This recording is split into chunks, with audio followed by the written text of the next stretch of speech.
When the shock witness stepped into the courtroom, my husband and his lawyer turned white. What if the one person you thought would never betray their own flesh and blood became the ultimate weapon in your fight for justice? I watched my cheating husband's smug smile utterly crumble in court the moment his own mother walked in to testify. You see, some secrets just can't stay buried. Just 12 feet. That's all that separated me from Trent, the man I'd spent 8 years building a life with, sitting there in that sterile courtroom.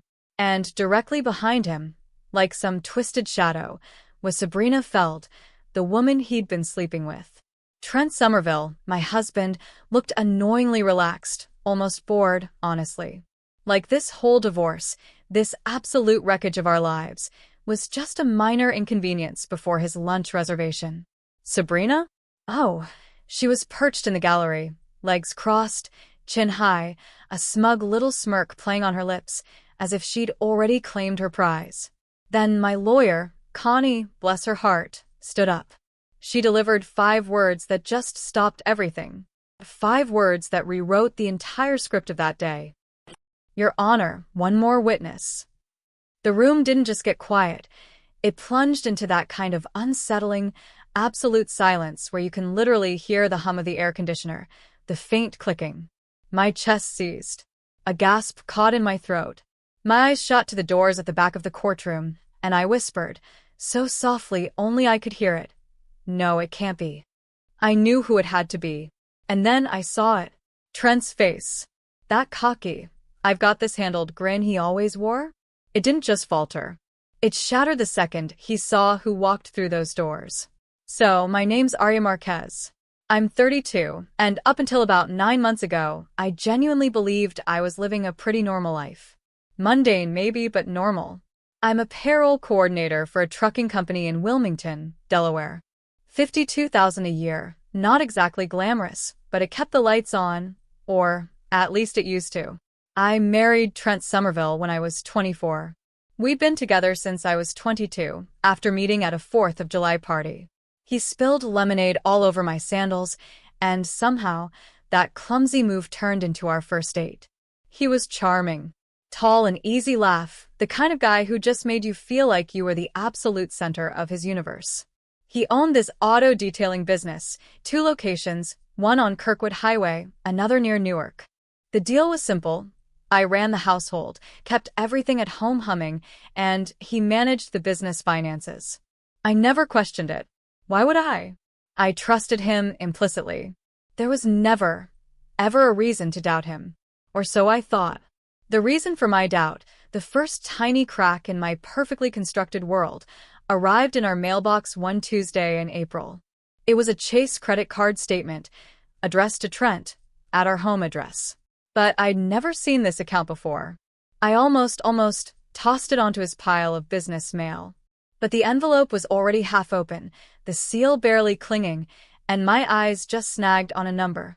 $1,740. That was a jewelry store charge, in King of Prussia Mall. Below that, $489 at some boutique hotel in Cape May, New Jersey. And at the very bottom, $67 at a florist. Dated a random Tuesday in April. My birthday's in November. Valentine's Day was 2 months gone. Our anniversary? That's in June. I stood in our kitchen, just holding that statement, and a single, chilling thought echoed in my head. Who is getting flowers on a Tuesday in April? I asked Trent about it that night. Calmly. Reasonably. Just asked. And here's the kicker. He didn't flinch. Not a flicker of hesitation. No stammering. He didn't even avoid my gaze. He looked at me like I was being utterly ridiculous. He said, "Oh, that? Business credit card. Client appreciation. The jewelry? A watch for a big-shot client. The hotel? A team strategy retreat with his 2 shop managers. The flowers? For a client's wife who'd helped them land a new contract." Every single answer, smooth as silk. Warm, rehearsed. It was sickening. A team planning session that apparently required a king-size bed, a late checkout, and a hotel that advertises couples massages on its homepage. Really, Trent? But when someone you love, someone you've built your entire life with, looks you dead in the eye and tells you you're wrong. Your brain just wants to believe them. So I tried. I really, really tried. But I didn't throw that statement away. Something deep in my gut, the same gut that, looking back, probably told me that lemonade's spill wasn't charming, just clumsy, told me to keep it. So I tucked it away in a shoebox under the guest bathroom sink. I didn't tell anyone. Actually, that's not entirely true. I told one person, Gretchen Somerville, Trent's younger sister. And at the time, I thought she was my closest friend in Wilmington. We'd been having lunch together every other week for 6 years. She knew how I liked my coffee, that I was terrified of escalators, that I cried at dog food commercials for crying out loud. I trusted her with my entire heart. So I sat across from her at a cozy little cafe on Concord Pike, and I poured out everything, the credit card, the hotel, the flowers. She squeezed my hand, looked me in the eye, and promised she'd look into it. 24 hours. That's all it took. Trent stormed through the door, absolutely furious. He accused me of trying to poison his family against him. And that's when it hit me, like a physical blow to the stomach. Gretchen had told him everything. Every single word. Every worry. Every tear I'd shed. In that moment, the air left my lungs. It was an instant, crushing realization. I had no one. My parents and sister? 2,400 miles away in Tucson, Arizona. I had meticulously built my entire life around Trent. His world. His friends. His family. I was living in Trenttown.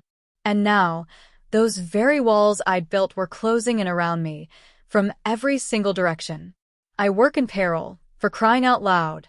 I stare at financial documents 8 hours a day, 5 days a week. I know what a legitimate business expense looks like. And let me tell you, flowers on a random Tuesday for a client's wife do not scream legitimate business expense. Not even a little. But love, oh, love is a funny, cruel thing. It can make you willingly, stupidly blind. And I was rapidly learning that love was about to be the most ruinously expensive thing I'd ever paid for. That shoebox under the guest bathroom sink? It would eventually hold a lot more than just that one credit card statement. But I didn't know that yet. All I knew, all I felt, was something far simpler and infinitely worse. The man sleeping 3 feet away from me every night was someone I had never, truly, actually met. Pause. Hey everyone, before we dive deeper into this nightmare, if you're connecting with this story, please hit that subscribe button. And tell me in the comments where you're watching from and what time it is for you right now. Seriously, your support means the world. Thank you for being here. Things didn't just get worse. They spiraled. A lot worse. 5 agonizing months crawled by, from April to August. And Trent? He didn't pull back, didn't try to fix anything. He leaned in to whatever he was doing. He started coming home later and later. 9, 10, sometimes not until midnight. Always at the shop, or meeting a parts supplier in Philly. His phone? It lived face down on the kitchen counter, like it was literally hiding secrets from me. But here's the detail, the one that still makes my skin absolutely crawl when I think about it. He started showering the second he walked through the door. 11 p.m. on a Wednesday, and the man who used to fall asleep on the couch watching ESPN was suddenly obsessed with personal hygiene. If cleanliness is next to godliness, then Trent Somerville was clearly trying to wash away some very serious sins. Then, the financial squeeze started. It was July. One Monday morning before work, I logged into our joint Bank of America account, and my stomach dropped. $11,200. Gone. Transferred to a business operating account that I couldn't access. I confronted Trent. Equipment upgrades, he said. A fancy new pressure washer system for the Kirkwood Highway location. The very next Saturday, I drove past both of his shops. I inspected every inch. No new equipment. Same old pressure washers, peeling decals and all. Same vacuum stations, cracked hoses. Same faded, pathetic signage that had needed replacing since 2021. $11,200 for upgrades, and not a single, blessed thing had changed. Not one. Then, just like that, he changed the password on our savings account. One morning, I couldn't log in. Security update, he claimed. I'll share the new password when I get a chance. He never got a chance. And it kept coming. He quietly reduced his automatic deposit into our joint checking account from $3,200 a month down to $1,800. My salary barely covered the mortgage, $1,640 a month. That left me with a grand total of $160 for groceries, utilities, gas, everything else. I started packing leftover spaghetti for lunch. Monday, Tuesday, Wednesday, Thursday. My coworker, Janine, finally, bless her heart, asked why I'd been eating pasta 4 days straight. I just shrugged and told her I was on an Italian wellness plan. The plan, I wanted to scream, was called, "My husband moved $11,000 and Panera isn't in the budget anymore." Janine laughed. I laughed too, but mine was a brittle, hollow sound. It had a crack in it. But late August brought something that hurt even worse than the financial betrayal. It was deeper, more personal. Gretchen, the same Gretchen who had so casually sold me out to Trent back in April, hosted a family barbecue at her house. I wasn't invited. Not a call, not a text. Not even a token, "Hey, I know things are weird, but you're still family, right?" Just nothing. I found out the modern way, of course, through Instagram. Because that's how you discover your life is falling apart in the 21st century, isn't it? Scrolling through someone else's Valencia-filtered photo album. Gretchen had posted pictures of the entire Somerville clan. Burgers sizzling, corn on the cob, sparklers glittering in the backyard. And then I saw it. In the background of one photo, standing right next to Pollyanna, Trent's mother, the woman I had called Mom for 8 years, was a woman I didn't recognize. Dark hair, a summery dress, laughing, looking so utterly, sickeningly comfortable, like she belonged there. Pollyanna, my Pollyanna, was handing her a paper plate, a burger nestled on top, as if this stranger had been coming to these cookouts for years. That woman was Sabrina Feld. And that image? Pollyanna, my mom, serving a burger to the woman my husband was sleeping with, welcoming her into the family circle. It burned a hole straight through me. A hole I can still feel, deep in my chest, even now. In early September, the final blow landed. Trent filed for divorce. He filed first. His attorney sent papers demanding a 60/40 split, in his favor, of course. The auto detailing business, the one I knew from years of Trent's casual bragging was raking in around $400,000 a year, was suddenly declared in his filing to be worth a measly $185,000. The house we'd bought together 6 years ago for $340,000? Now, according to him, it was only worth $280,000. And his petition said, I will never forget these words, that I had contributed minimally to the growth and maintenance of marital assets. 8 years. 8 years of managing our household, of paying every bill, of keeping his entire life running smoothly while he built his precious business. And I contributed minimally. It was an insult so profound, it stole my breath. His lawyer's message was chillingly simple. Take the deal, or litigation will chew up whatever scraps are left. That afternoon, I drove to the Wawa on Route 202. I parked in the farthest corner of the lot, turned off the engine of my Nissan Pathfinder, and I just cried. For 40 minutes. It wasn't pretty, graceful crying. It was the ugly, gut-wrenching kind where your face crumples, and you have no idea what shape it's supposed to be. I had $3,100 in my personal checking account. No local family. No friends, Gretchen had thoroughly ensured that. And a husband who had just officially, legally, declared that I was worth absolutely nothing.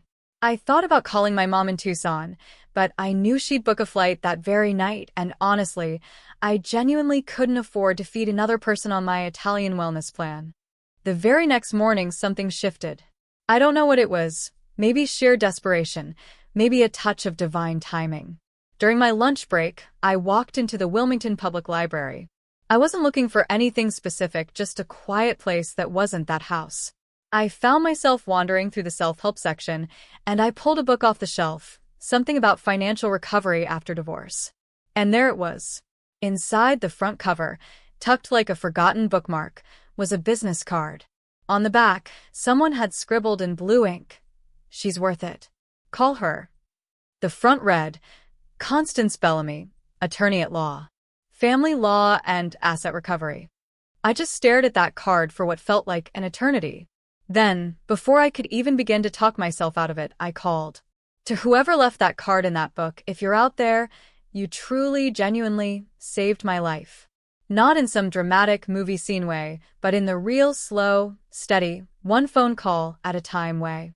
Connie Bellamy's office was on the second floor of a narrow brick building on Market Street in downtown Wilmington, right above a sandwich shop called Giordano's.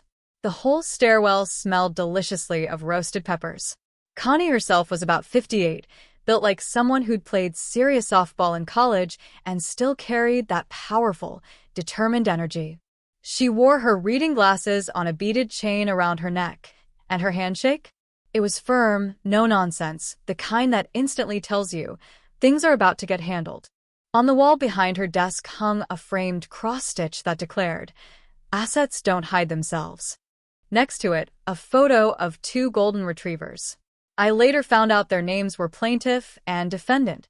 And that, right there, told me absolutely everything I needed to know about Constance Bellamy. Connie sat me down, poured me coffee from a pot that looked like it had been brewing since the actual Clinton administration, and with a direct gaze said, "All right, tell me what you got." I brought out the shoebox. I opened it on her desk like it was a tiny, cardboard coffin, filled with all the ugly, painful sins of my dying marriage. Inside, the Chase credit card statement from April, 6 screenshots of Venmo payments from Trent to someone named S. Feld, totaling $7,600 over 6 months, captioned with ridiculous things like lunch supplies and misc. And, of course, the printed Instagram photos from Gretchen's barbecue, showing Sabrina Feld, radiating comfort, standing in the Somerville backyard as if she had a reserved seat at Thanksgiving dinner. Connie took one look at Trent's proposed asset declaration. She put on her glasses, read for maybe 90 seconds, then took them off, a slight smirk playing on her lips. "These numbers," she said, "are so creative, they should be submitted to a fiction writing contest." Then her face hardened. She got serious. She explained something called dissipation of marital assets. In plain, simple terms, it meant that every single dollar Trent spent on Sabrina during our marriage, the jewelry, the hotels, the fancy dinners, those Venmo transfers, wasn't his money. It was our money, our marital estate. And in Delaware, she told me, that money is recoverable. But this, Connie warned, wasn't just a husband blowing marital cash on a girlfriend. If Trent was funneling money through his business to fund this affair, that wasn't just dissipation. That was financial fraud against the marriage itself. She didn't waste a second. She filed subpoenas for Trent's business bank records from both of his detailing locations. And what came back in October? It made my little shoebox of evidence look like a child's warm-up act. The first thing we discovered? Sabrina Feld. She was on the business payroll, listed as a marketing consultant. Salary, $4,800 a month. She'd been on payroll for 14 months. I grabbed a pen, right there in Connie's office, and did the math. Because that's what payroll coordinators do. We multiply. 14 multiplied by 4,800 equals $67,200. $67,200 paid to my husband's girlfriend from a business that was, by law, half mine. Sabrina had even filed W-9 tax forms, signed official documents for a position that had produced absolutely nothing. No website. No social media campaign. No marketing plan. No client-facing materials. Nothing. She was literally being paid almost $5,000 a month just to exist. The second discovery, that one twisted my gut in a different, more personal way. Gretchen Somerville. She was on the payroll too. Listed as administrative support. $1,200 a month. Gretchen, who had never worked a single day in Trent's business. Who had a full-time job as a receptionist at a dental practice in Middletown. She was collecting $1,200 a month for administrative work she never performed.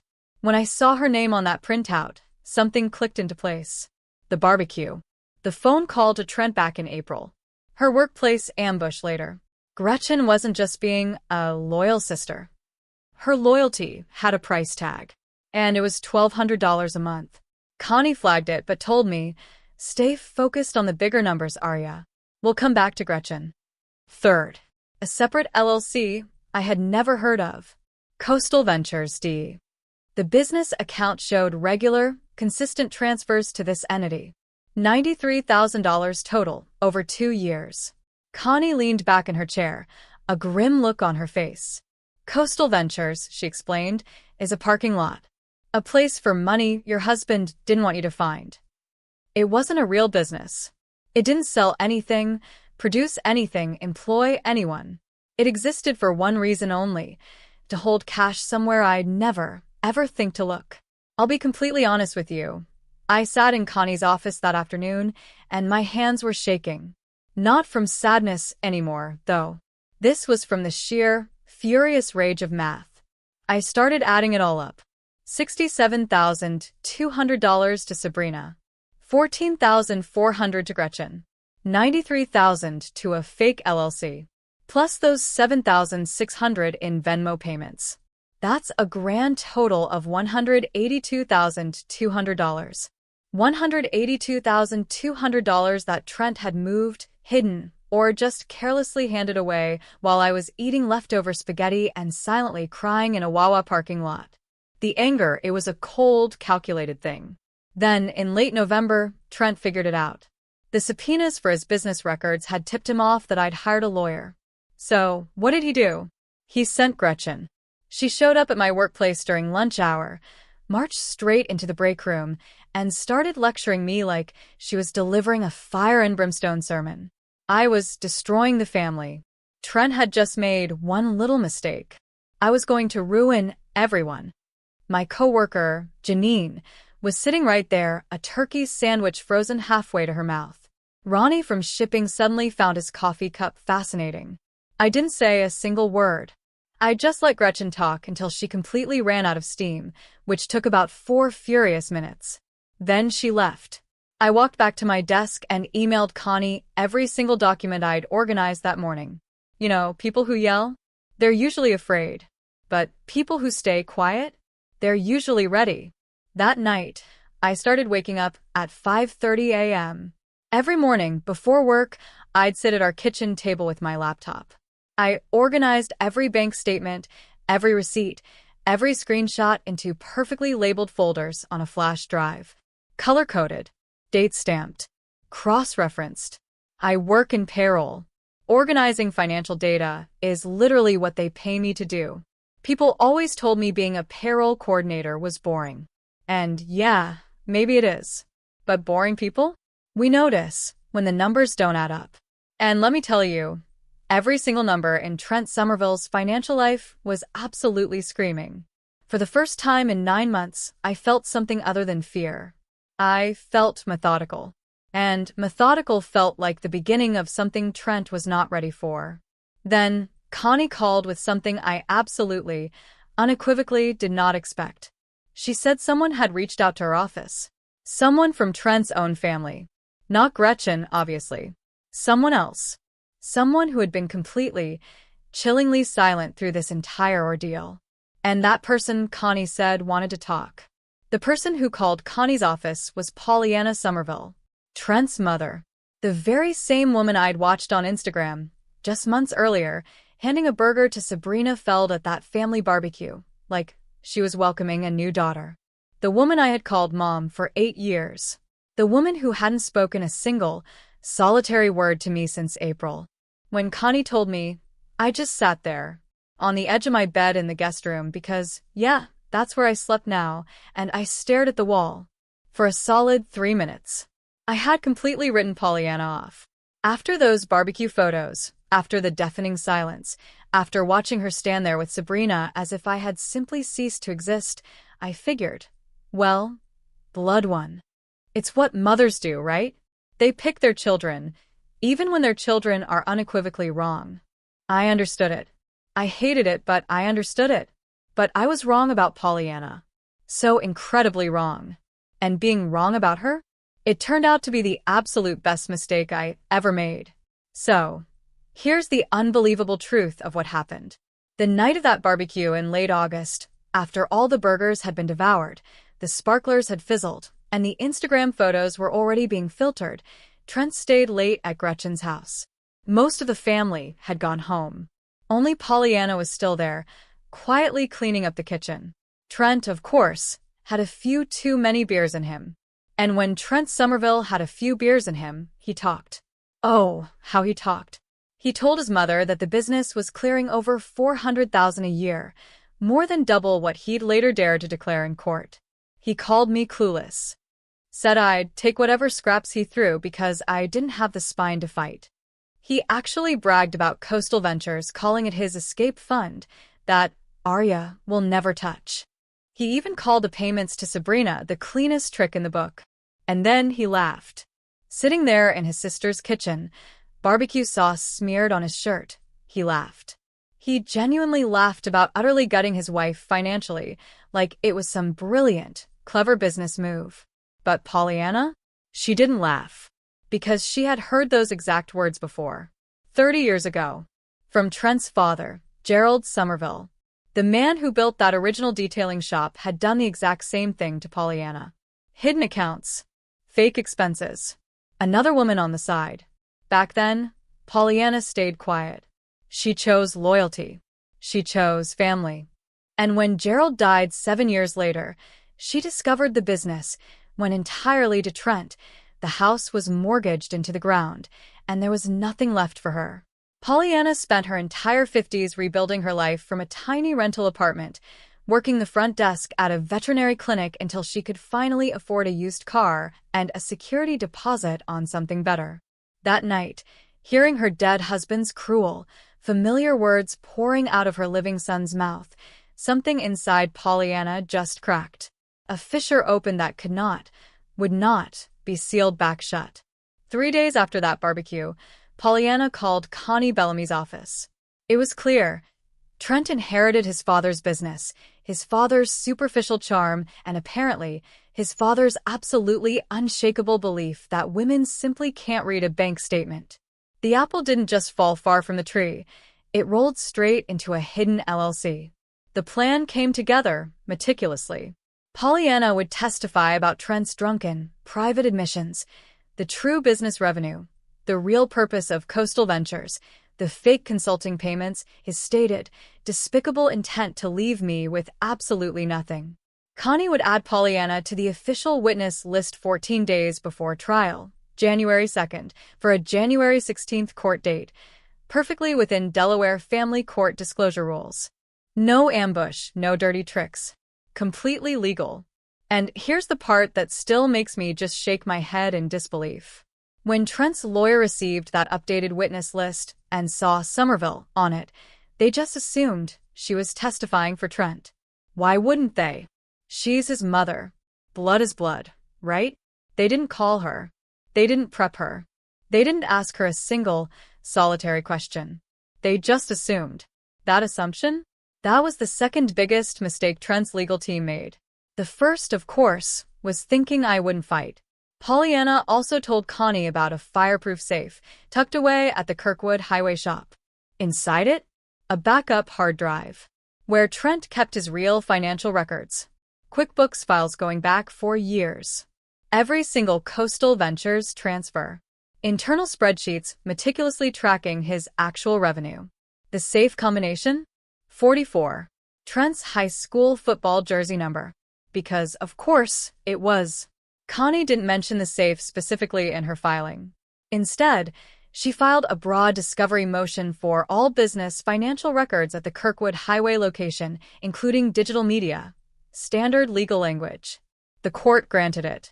Pollyanna's combination just told us exactly where to look. The hard drive confirmed everything. $410,000 in real annual revenue. $93,000 in Coastal Ventures transfers. The $67,200 in Sabrina's payments. The $14,400 in Gretchen's payments. All laid out in Trent's own meticulous spreadsheets. The man kept a detailed, precise record of his own fraud. I guess when you're absolutely convinced nobody will ever look, you get organized. One more thing about those agonizing months. Delaware doesn't require physical separation before divorce. His lawyer had told him to stay in the house, to protect his property claim. Connie told me to stay, too. So, from November through mid-January, 6 long weeks, Trent and I lived under the same roof. Like two strangers stuck in a waiting room. I slept in the guest room. He came and went at random hours. We'd pass each other in the kitchen, without speaking. He'd leave coffee mugs in the sink. I'd wash them without a word. It was the hardest performance of my entire life. Knowing everything, yet showing nothing. Some nights, I'd lie in that guest room, staring at the ceiling, and repeat to myself, patience isn't weakness. Patience is what separates people who win from people who just react. January 16th finally arrived. Trent had no idea what Pollyanna had told Connie. He didn't know about that hard drive. His own lawyer had seen Somerville on the witness list and never once bothered to pick up the phone to check which side she was on. Trent walked into that courtroom like a man who'd already won. Me? I walked in carrying 9 months of evidence, a forensic accountant's report, and one witness he never, ever imagined would speak against him, his own mother. January 16th. The courtroom smelled like stale coffee and floor wax. Fluorescent lights buzzed overhead with that familiar, soul-sucking flicker, making everything feel like a waiting room at the DMV. Judge Matilda McBrier presided from the bench, a woman in her early 60s, steel-gray hair pulled back in a severe bun. Her reading glasses kept coming on and off, like punctuation marks to her silent thoughts. She was known in Delaware family court for two things: her absolutely thorough questioning and her absolute zero, patience for incomplete financial disclosures. I liked her immediately. Trent sat at the opposite table, wearing a crisp, new navy blazer, creases still sharp. He looked like a man who'd ironed his confidence right into his shirt that morning. Sabrina Feld, behind him in the gallery, was a picture of poise, legs crossed, chin up, quiet and seemingly supportive, playing the role of a patient partner watching a mere formality. Trent's lawyer opened first. Arya contributed minimally, he stated flatly. The business valuation of $185,000 is accurate. The original 60/40 offer was more than fair. Let's finalize this and move on with our lives. He said it like he was ordering a coffee at a drive-thru. Then, Connie stood up. She didn't rush. She didn't raise her voice. She laid out the evidence, piece by deliberate piece, like you'd set a meticulous table for someone who has no idea they've been invited to their own funeral. First, the subpoenaed bank records. The Coastal Ventures LLC. $93,000 in transfers over 2 years. To a company that had no employees, no products, no clients, and absolutely no purpose other than holding cash where I'd never see it. Second, the payroll record showing Sabrina Feld as marketing consultant. $4,800 a month for 14 months. $67,200 total. For a position that generated 0 deliverables. No website. No campaign. No analytics report. Not even a crumpled flyer. Third, Gretchen Somerville, listed as administrative support. $1,200 a month. $14,400 total. For work she never performed. From a woman who already had a full-time job at a dental practice in Middletown. And finally, Connie presented the hard drive. Court-ordered. Recovered from the Kirkwood Highway location. Authenticated by a certified forensic accounting firm out of Philadelphia. The hard evidence. Real annual revenue, $410,000 and change. Not Trent's fairy tale $185,000. Trent's own QuickBooks files. His own spreadsheets. His own damning numbers. Trent's lawyer, flustered, objected to the hard drive. Judge McBrier overruled without even blinking. It was obtained through a court order and verified by a certified forensic accountant, she stated, her voice even. The objection didn't even slow her down. Trent leaned over and whispered something frantic to his lawyer. His lawyer immediately asked for a recess. Denied. Judge McBrier said, her gaze firm. I intend to hear all evidence before any breaks. The word all hung in the air, a beat longer than it should have, heavy with implication. Then Connie stood again. Her voice was steady, deliberate. "Your Honor," she announced, "we'd like to call one more witness. P. Somerville, already disclosed on the witness list." I knew this was coming. Connie and I had planned it down to the second. I'd rehearsed my composure, my calm, neutral expression, in the guest room mirror 100 times. But knowing something is coming and watching it actually arrive, that's just two completely different things. I looked at those courtroom doors, and my chest locked up. I whispered, so softly only I could hear it, "No, it can't be." Not because I was surprised, but because the sheer, overwhelming weight of it crashed down on me all at once.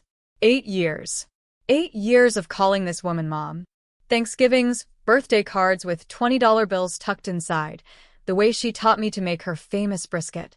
And now, she was about to walk through that door and completely dismantle her own son's case. Trent's reaction came in excruciating stages. First, confusion. He looked at the doors, a puzzled frown on his face. Then, recognition. His mother, walking slowly, steadily, towards the witness stand. Then he turned to his lawyer. And I swear, I will never, ever forget that look. It wasn't anger. It was the absolute, soul-crushing face of a man realizing that the one wall he thought would never fall, the one person who would always stand by him, had just utterly, irrevocably crumbled. His lawyer looked back at him with the exact same stunned expression. They'd had P. Somerville on the witness list for 2 weeks. Neither of them had bothered to call her. My heart was hammering so hard, I was convinced the court reporter was going to type its frantic beat right into the official transcript. Pollyanna didn't look at Trent. Not once. She sat down, faced Judge McBrear, and spoke in a voice that was calm, steady, and utterly unwavering. She testified. "After the family barbecue in August," she recounted, "Trent told me privately that the business brings in over $400,000 a year. She detailed how he called me clueless, how he described Coastal Ventures as his escape fund, how he called the payments to Sabrina the cleanest trick in the book. He even said Gretchen's payments were a thank you for keeping her mouth shut. And most chillingly, he said I would take whatever scraps he offered." Connie asked Pollyanna why she decided to come forward. Pollyanna's answer was simple, raw, and powerful. She said, "My husband did the exact same thing to me 30 years ago, and I stayed quiet. I lost everything. I wasn't going to watch that happen to someone I loved." Behind Trent in the gallery, Sabrina Feld went absolutely rigidly still. She heard cleanest trick in the book. She heard those consulting payments described as a mechanism for moving money, not a real salary. She looked at Trent. He didn't look back. The $4,800 a month. It was never for her. It was never about her. She wasn't his partner. She was his paper trail. And her signature? It was on every single fraudulent document. Judge McBrear's expression remained unchanged, but her questions? They became sharper, piercing. She asked Trent's attorney directly if his client wished to amend his sworn financial disclosures before she issued her ruling. The attorney immediately asked for a sidebar. Denied. The judge stated, unequivocally, that she'd heard enough and was prepared to rule. What she said next, it made 9 months of lonely spaghetti lunches worth every single bitter bite. Judge Matilda McBrear didn't deliver her ruling with any kind of dramatic flourish. She delivered it the way you'd read someone their tab at the end of a very, very expensive dinner. Calm, clear, and utterly, brutally final. Due to deliberate dissipation of marital assets and fraudulent financial disclosure under oath, the court awarded me 70% of all marital assets. The house, 100% to me. Trent had forfeited his claim through his documented financial misconduct. The auto detailing business was ordered for an independent appraisal based on actual, proven revenue figures, not the fairy tale $185,000 Trent had sworn to. And I was entitled to my full equitable share. The Coastal Ventures LLC? Frozen. Immediately. All funds subject to equitable distribution. Then, the judge's voice dropped half a register, and the room went dead quiet. She referred Trent's sworn financial filings to the Delaware Attorney General's office for perjury review. He had lied. Under oath. about the value of marital assets. Separately, she referred the business payroll records to the IRS. Fictitious consulting and administrative payments used to reduce reported business income? That, she stated, constituted potential tax fraud. And then she named names. Sabrina Feld, as the recipient of $67,200 in payments for a non-existent consulting position, a woman who filed W-9 tax forms for that role, would be included in the IRS referral for potential tax liability review. And Gretchen Somerville's $14,400 in fabricated administrative payments? Flagged as well. I watched Trent try to stand. His lawyer, without a hint of gentleness, grabbed his arm and pulled him back into his chair. Trent's mouth opened, but nothing, absolutely nothing, came out. The navy blazer he'd worn to look like a winner suddenly looked like a pathetic costume on the wrong man. He wasn't arrested, not right there. That's not how it works. The Attorney General's office would investigate. The IRS would audit. Grand jury proceedings take months. But the machinery of justice? It was grinding into motion. And Trent knew it. He walked out of that courtroom without handcuffs, yes, but with something far worse. The absolute, terrifying certainty that someone was coming for him. He just didn't know when. And that not knowing, I think, is its own kind of prison. Sabrina? She sat there, frozen in the gallery, like someone had just unplugged her. Nobody looked at her. Not Trent. Not his lawyer. Not even Pollyanna. She had walked into that courtroom as Trent Somerville's confident partner, the woman who thought she was next in line. She left as a name on an IRS referral document. She signed those W-9 forms. She deposited those checks. She didn't design the scheme, no. But her signature? It was all over it. She didn't need a boyfriend anymore. She needed a lawyer. And based on the stark, horrified look on her face, she knew it. Trent once told me, about 3 years into our marriage, during some stupid argument about whether I should have access to his business accounts, that I was too emotional to understand money. I remember exactly where I was standing, by the kitchen sink, holding a spatula. I didn't say anything back then. I just turned around and finished making dinner. That exact moment, that dismissive, insulting remark, replayed in my head as Judge McBreer read her ruling. Too emotional to understand money, he said. And yet, here I was, walking out of that courtroom with the house, a legitimate share of a $400,000 business, and a frozen LLC. Meanwhile, Trent Somerville was walking out with a perjury referral and an IRS audit hanging over his head. Turns out, I understand money just fine. I just needed someone to stop lying about it. In the hallway afterward, Gretchen tried to approach me. She started to say something. I don't know if it was an apology, or an excuse, or just some meaningless noise. I just kept walking. Didn't slow down. Didn't even look at her. Not because I was still angry, though there was plenty of that. It was because I was simply done. Gretchen's $1,200 a month in sisterly loyalty had just officially turned into a federal tax investigation. I had absolutely nothing left to say to someone whose support had a literal payroll number attached to it. By the elevator, I saw Pollyanna. She was standing alone, holding her purse with both hands, small and still. She didn't try to hug me. She didn't make a grand speech. She just looked at me and nodded. Once. I nodded back. And in that one silent exchange, lived 8 years of holidays, birthday cards, brisket recipes, and Tuesday phone calls. There was nothing either of us could have possibly said that would have been big enough for what had just happened. So we said nothing. And nothing, sometimes, is more honest than any words. Thank you, truly, for sticking with me through this entire roller coaster. It means more than you know. This journey was brutal, but it also proved something profound to me. Have you ever had a moment, maybe in a relationship or with a family member, where you realized everything you believed was a lie? Where you felt utterly betrayed, but then found the strength, or the unlikely ally, to fight back? I want to know. Tell me in the comments below. What would you have done in my shoes? And if you found strength in this story, make sure to hit that like button and subscribe, because there's always more to share. And hey, If you're looking for another story that hits you right in the feels, there's one right here on your screen right now.